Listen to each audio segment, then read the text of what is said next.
фазилати шоҳнома дар ягон ҳамосаи миллии дунё нест.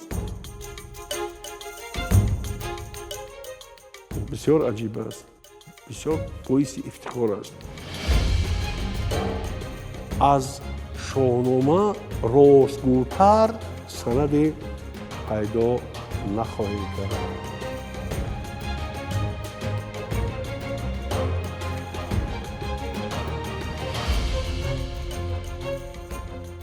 нуктаи бисёр муҳиме ки барои замони мо, барои имрӯзи мо аз шоҳномаи фирдавсӣ хеле муҳим аст, ин ҳамин маҳбубияти фирдавсӣ ҳамчун як фарди ватандӯст.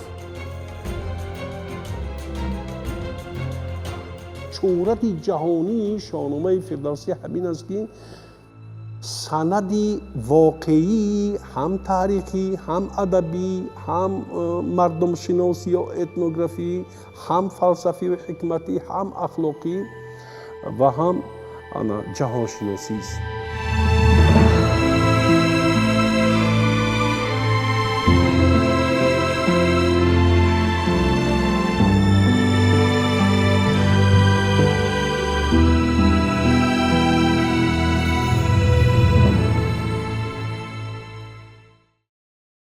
ассалому алайкум бинандагони гиромӣ.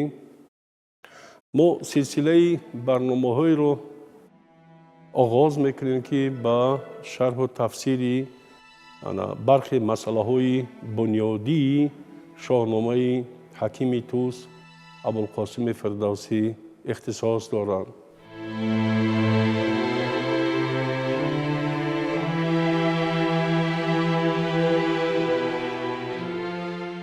оғозаш ҳамин гуна аст шоҳномаро ба номи худованди ҷону хирад, баъди ҷон яъне рӯҳ аст, хирадро меорад. дар фитрати фирдавсии бузург, агар фитратро шарҳ бидем, фитрати волои шахсӣ ва инсонии фирдавсиро агар шарҳ бидем, инҷо тахайюлу ҳиссу ақлу заковату хоб хотираву завқи баланди фирдавсӣ инҷо якҷо мешавад. дар ҳамин фитрати волои фирдавсӣ маҳз ҳамин инъикос ё ки парастиши хирад дар ҷои аввал қарор дорад. мегӯяд ки хирад раҳнамою хирад дилкушой, хирад даст гирад ба ҳарду сарой. ту чизе мадон кас хирад бартар аст, яъне аз хирад чизе болотару волотар нест. хирад бар ҳама некӯиҳо сар аст. яъне дар ҷои дигар мегӯяд ҳар он кас ки дорад равонаш хирад, ҳар он кас ки вуҷудаш равонаш хирад дорад, сари мояи корҳо бингарад. яъне ӯ ба ҳалли тамоми муаммоҳои зиндагӣ, чӣ зиндагии фардӣ бошад, чӣ зиндагии иҷтимоӣ бошад, қодир аст. ва мо медонем ки хирад, дар парастиши хирад фирдавсӣ ҳамтор надорад. хирад мегӯяд афсари шаҳриёрон буд, хирад зевари номдорон буд ва умуман дар парастиши хирад фирдавсӣ ин мафҳуми бунёдии ҳикматиро, ин истилоҳи фалсафиро, истилоҳи асосии тамоми улуми инсонгароиро дар ҷои аввал, дар мавқеи аввал мегузорад. ва мо медонем ки агар аз рӯи иерархияе ки таснифбандӣ бикунем, ҳамин ақлу заковати инсонӣ ки ирсӣ аст, модарзодӣ аст, тавассути ғизо гирифтан аз дониш он ташаккул меёбад ва ду пояи муҳим дорад хирад. хирад чӣ дорад? яке он ки ақле ки аз таҷрибаи рӯзгор ва дониш ғизо мегирад, устувор мешавад, ва дигар ин ки ҳамин ақли аз таҷрибаи рӯзгор баҳра гирифта бо нури ахлоқ мунаввар мегардад. ин аст хирад. хирад ин таҷриба аст ва машаққати мудаввоми фикрии инсон. яъне ҳамин хирад раҳнамои инсон. барои ҳамин фирдавсӣ мегӯяд хирад раҳнамо аст, хирад дилкушо аст, хирад воситаи ҳалли тамоми معماهای عالم اشیاست. یعنی بدون خرد نمیتوان یگان مسئله رو حل کرد. هرگاه اگر دانش هم فراوان باشد، در وصف دانش بزرگوار فردوسی بسیار آموزه های زیاد دارد. مثلا توانا بود هر کی دانا بود، به دانش دلی پیر برنا بود. ز هر دانش چون سخن بشنوی، از آموختن یک زمان نغنوی. یعنی هر دانشی که به انسان به کار میآید، انسان نباید که در فرا گرفتن دانش باید یک لحظه غافل باشد، کاهل باشد. یعنی فرا گرفتن دانش رو فراموش کند. برای همین اما دانشی که در وجود انسان جمع می شود، در طینت در ذهن و شعور انسان جمع می شود، اگر با نور اخلاق و با تجربه زندگی استوار نشود، یعنی خرد راهنمایش نباشد، اون دانش به کار نمی آید. یعنی کارگر نمی شود، در حل مسئله ها عاجز می ماند. یعنی دانش قوی همان وقت انسان رو دانشمند میگویند که همان وقت انسان رو حکیم میگویند، همان وقت انسان رو متفکر میگویند که با خرد مسلح باشد، مجهز باشد.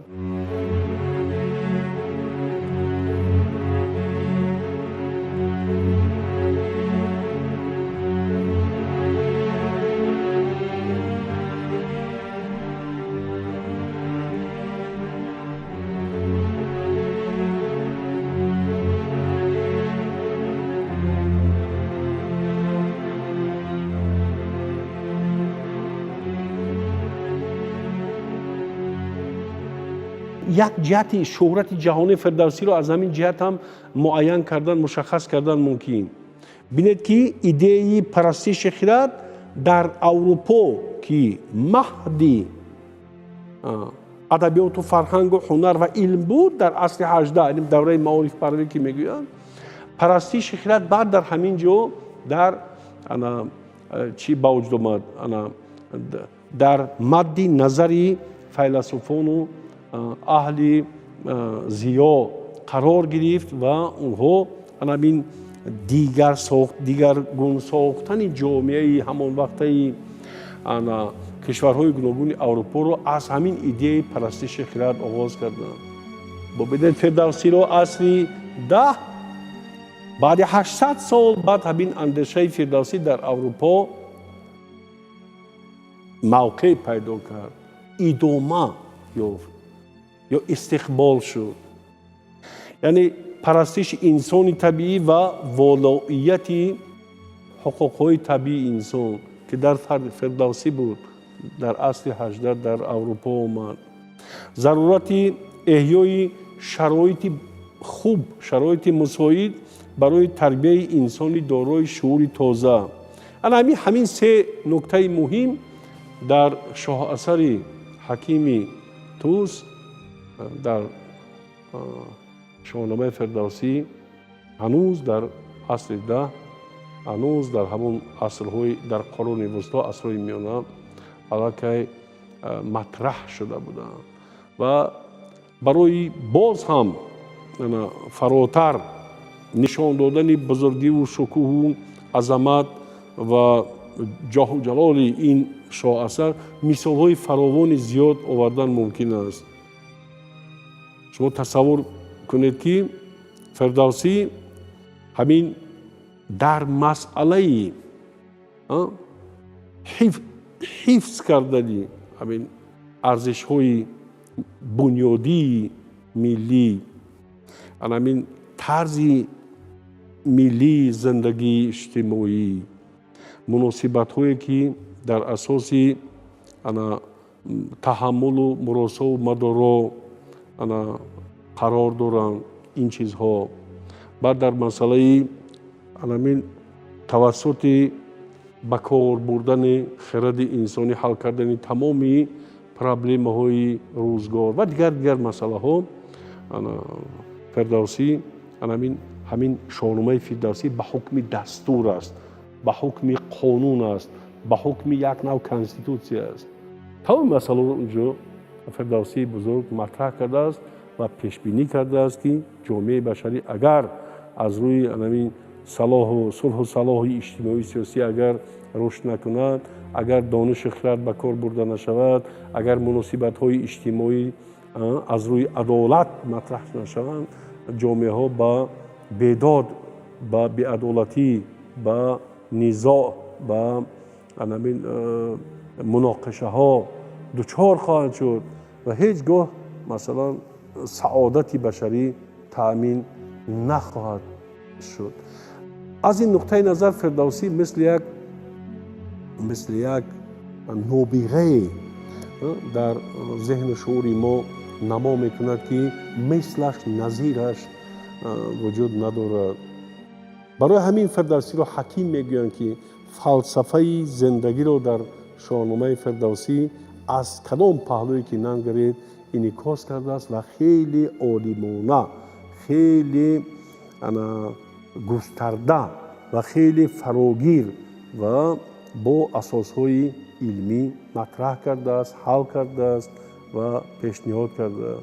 یک نوع قطب‌نما، یک نوع راهنما، یک نوع دستوری هست که اگر از روی آن عمل کرده جامعه های بشری، دولت ها، کشورها اگر عمل بکنند، حتما راه سعادت رو طی خواهند کرد و به زندگی شایسته بشری خواهند رسید.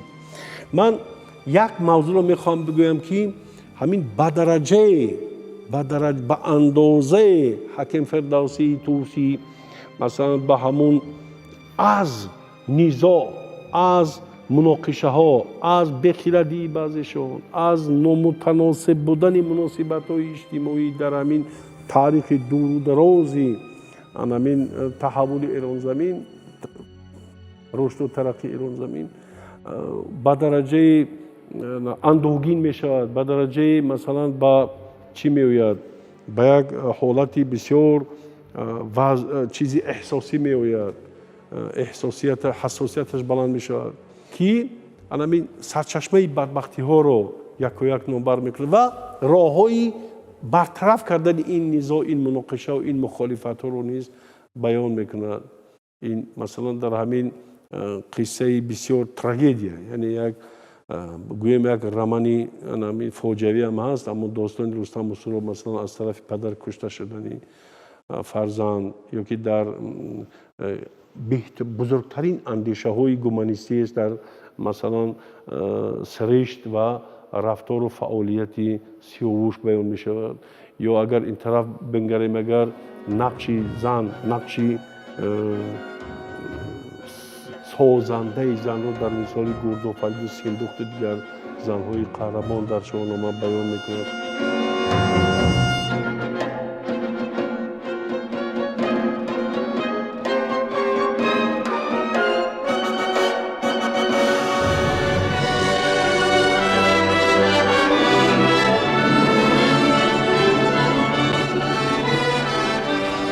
شما 100,000 دو، تنها منم، دیگر نیست سوده، زی جنگیدنم نخواهم، سپردم به کشتن تنم، بهانه شود جنگ را، کشتنم نماند دیگر، جنگ و کین در جهان، که خود جنگ را میکشم این زمان، گواهید یک سر هم از 100,000، جهان گردد آگاه از این گونه کار، که خونی سیاوش نریخته عدو، جگر چاک با تیغ خود کرد او.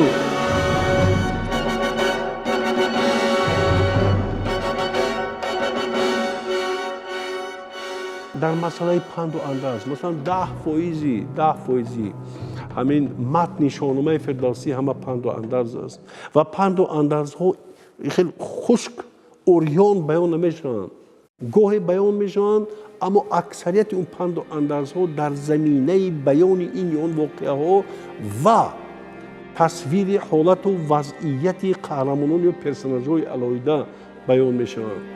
یعنی همین دو طرزی بیانی پند و نصیحت و اندرز و موعظت است. یعنی یکی همچون یک مراجعت به خواننده است و دیگری در زمینه که در پایه یا که در اساسی یا که در حاشیه‌ای همین تصویری وضع و حالت‌های قهرمانان علاهیده.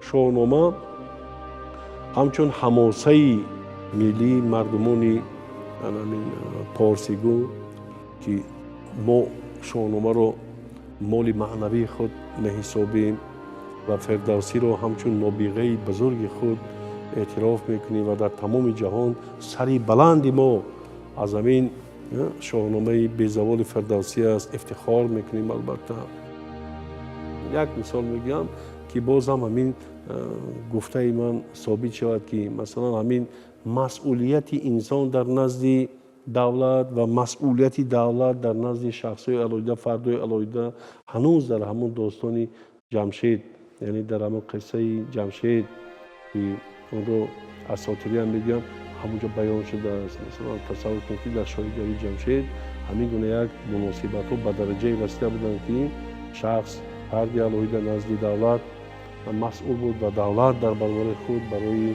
زندگی شایسته مردم مسئولیت به عهده داشت. این چیز است.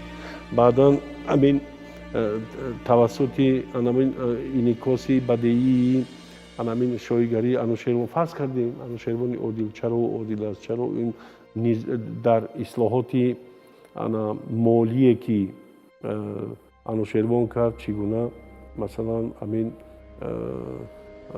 دولت رو به ترقی آورد؟ این همین اصلاحاتی در سایه انداز کرده مثلا انوشیروان خسرو پرویز چگونه مثلا جامعه رو از بنبست رهانید و رو به شکوفایی آورد. این چیزها بسیار بسیارند. در شاهنامه مثلا اونقدر مواد برای فهم و درک، برای افتخار، برای یافتن راه‌های حل مسائل هم سیاسی، هم اجتماعی، هم فرهنگی و هم مثلا حکمتی هست که در یگان حماسه ملی مردمان عالم به این گونه گستردگی، به این گونه فرا گرفتن مسئله ها وجود ندارد در یگان حماسه دیگری عالم. و سبک حماسی همین اثر خودش گوی اون است که فردوسی یک شاعر عادی نبود، یک شاعر بسیار هنرمند بود، مثلا دانشمند بود، سواد ادبی خیلی کامل داشت. وگرنه 60,000 بیت رو 120,000 مصر رو در وزن با بسیار دشوار متقارب مسمن مقصور جا نمیکرد و پیشنهاد نمیکرد.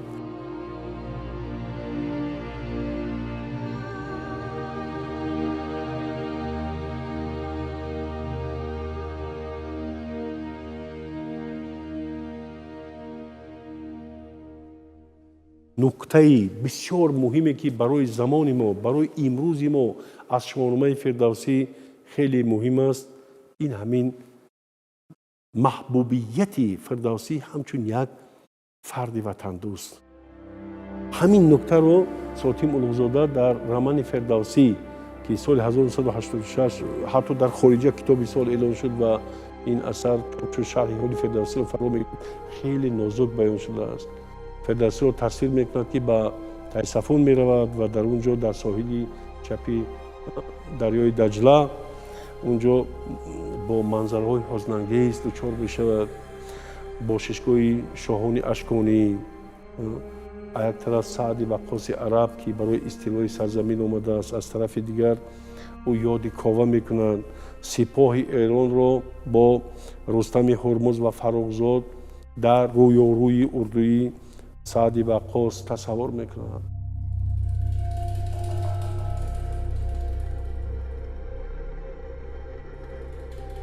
و همین منظره ها رو دیده، اون خرابه های مدائن رو دیده دلش ته میکشد، اندوه وجودش رو پخش میکند، میگیرید، اشک میریزد و وقتی نماز شام میشود رو نه به جانب قبله، رو جانب همون طاق کسرا ایستاده نماز میکنند. اینجا بزرگی ساتی موضوع همین است که ادامه همین مسئله رو به عهده خواننده ما و شما میگذارد. چرا او رو جانب قبله نکرد و رو جانب طاق کسرا کرد؟ زیرا که اون لحظه تمام وجود فردوسی به یاد گذشته بزرگانش، به یاد همون سرزمین تاریخی شکوفانش، به یاد همون قصرها و کاخها و ҳамун мардуми саодатмандаш, ба ёди ҳамун фарҳанги беназири ҳамун давра, ба ёди тамаддуне ки оламгир буд ҳамун давра, дилаш таҳ мекашад, дилаш қалбаш моломоли андӯҳу моломоли ғам мешавад ва ончунон раҳгузада мешавад ки дигар қибларо аз то хикистро дигар фарқ намекунад. Он қадар фирдавсӣ ба ёди гузаштагонаш дилаш месӯхт, ончунон ки ҳамин тасвири ҳамин манзарае ки дар рамани фирдавсӣ аст, шукӯҳ шаҳвати фирдавсиро хеле зебо баён кардааст.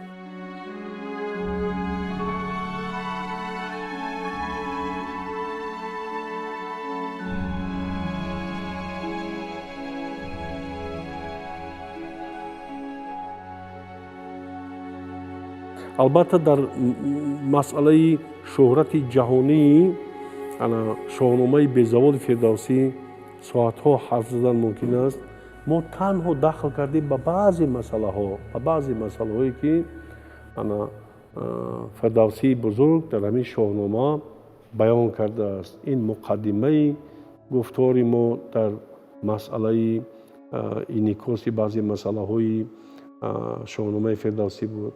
мо ёдрас кардем ки фирдавсӣ ҳамин арзишҳои ахлоқию маънавӣ, арзишҳои ҳаётӣ, арзишҳои диниву эътиқодӣ, арзишҳои инсониро ба дараҷаи жарф ва ба дараҷаи фарогир инъикос кардааст ки ягон ҳамосаи олам, халқҳои дигари олам то ин дараҷа инъикос накардаанд.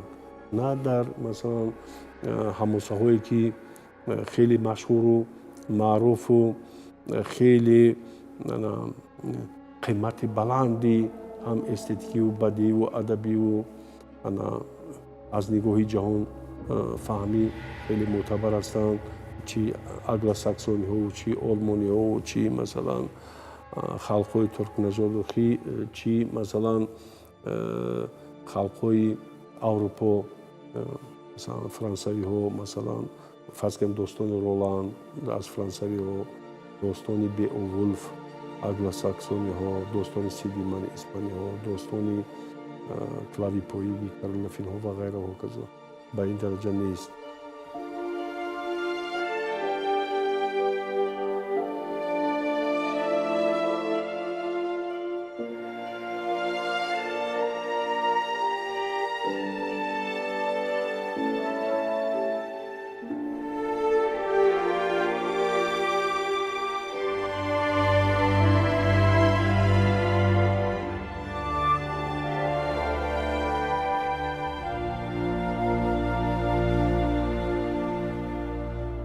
шоҳнома як шоҳасаре ҳаст ки аз он тамоми аксарияти илмҳои на фақат инсонгароӣ, на фақат илмҳои инсоншиносӣ ё ҷомеашиносӣ, балки ҳамин таърихи рушди ҳамин ҷомеаҳои башариро дар албатта аҷам бо ҳама аносираш, бо ҳама усулу воситаҳои тараққиёташ баён кардааст ва аз ҳамин ҷиҳат шоҳнома эътибори баланди ҷаҳонӣ дорад.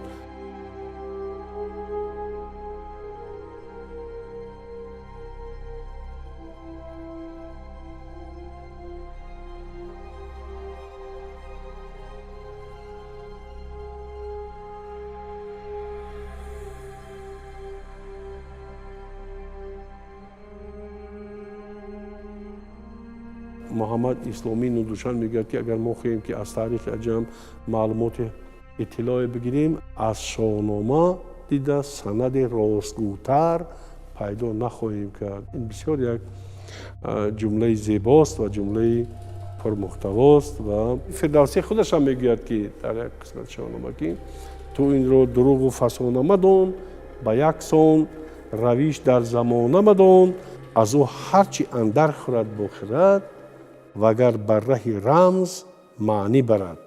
шоҳномаро ана ҳамин тавр як шоҳасари ростиву дурустиву ана таблиғгари ташвиқгари адолату ҳамин тарбият кунандаи инсони комил ва салоҳи иҷтимоӣ ва як нав баёнияи ҳақиқату адолат метавон эътироф кард ва омӯхт ва омӯзиши шоҳнома мутолиаи он ва сарфаҳм рафтан ба ҳамин дарки ҳикматӣ ва паҳлӯҳои ҳунарии шоҳнома ин як вазифаи муҳиме ҳаст ки аз тақсим шудани ҳамин шоҳнома ба мардум тақозо мешавад. баъди он ки шоҳномаи абулқосим фирдавсӣ дар 2 ҷилд ба тамоми мардуми тоҷикистон эҳдо шуд, дар ҳама дар аксар шабакаҳои телевизионӣ, дар радио ва дар матбуоти даврӣ доир ба ҳамин иқдоми пешвои миллат барномаҳои зиёде пахш мешавад мунтазам ва шоҳномахонӣ дар авҷ аст ва бо ҳамин мо ҳамин қисмати муқаддимотии барномаи паёми ҷовидонаро ба анҷом мерасонем. дар суҳбатҳои баъдӣ албатта ба масъалаҳои мушаххаси шоҳнома масъалаҳои зиёде унҷо ҳастанд ки барои як силсила барномаҳо доир ба шоҳнома кифоят мекунанд. ба онҳо хоҳем баргашт. хуб, саломату сарбаланд бошед дӯстони азиз, бинандаҳои муҳтарам. то суҳбатҳои дигар дар мавзӯи шоҳномаи абулқосим фирдавсӣ.